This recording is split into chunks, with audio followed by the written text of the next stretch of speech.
निवडणुका पुढे ढकलल्यामुळे अंबरनाथमध्ये शिवसैनिकांचा संताप पाहायला मिळाला। निवडणूक अधिकाऱ्यांच्या दालनात शिवसैनिकांची जोरदार घोषणाबाजी पाहायला मिळाली। निवडणूक आयोगाने लोकशाहीचा गळा घोटला, शिंदे सेनेने हा आरोप केलाय।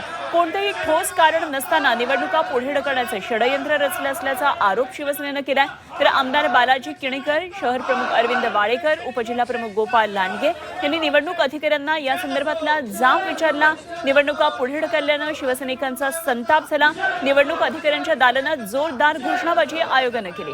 आयोगाच्या विरोधात ही घोषणाबाजी केली आणि लोकशाहीचा गळा घोटलाय। शिंदे सेनेने अशा प्रकारे आरोप केलाय। निवडणुका पुढे ढकलण्याचे षडयंत्र आहे असं शिवसेनेतर्फे म्हणण्यात आलं।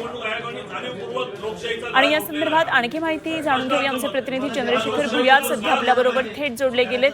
चंद्रशेखर, शिवसैनिकांचा संताप पाहायला मिळतोय। निवडणुका पुढे ढकलल्यामुळे अंबरनाथमध्ये काय नेमक्या या ठिकाणी घडामोडी आहेत या संदर्भात? अनुपमा, आज काल संध्याकाळी अचानक निवडणूक आयोगाचा निर्णय आला होता की अंबरनाथ नगरपालिकेच्या पूर्ण निवडणुका या 20 तारखेला म्हणजे 20 डिसेंबरला घोषित करण्यात आलेल्या आहेत। त्याच्यामुळे अचानक घेतलेल्या निर्णयामुळे शिंदे गटामध्ये प्रचंड संताप व्यक्त केला जातोय। आज सगळे वरिष्ठ नेते शिंदे गटाचे आज निवडणूक निर्णय अधिकारी यांच्या दालनात आले होते आणि त्यांनी घोषणाबाजी केली आणि जाब विचारला की तुम्ही कोणाच्या दबावाखाली हा निर्णय घेतलेला आहे। अचानक घेतलेला हा निर्णय कुठलेही स्पष्ट कारण निवडणूक आयोग देत नाही आहे आणि कोणाच्या तरी दबावाखाली, राजकीय पक्षाच्या दबावाखाली हा निर्णय घेतलेला आहे। त्यांनी हा नाव न घेता हा भाजपने आरोप केलेला आहे।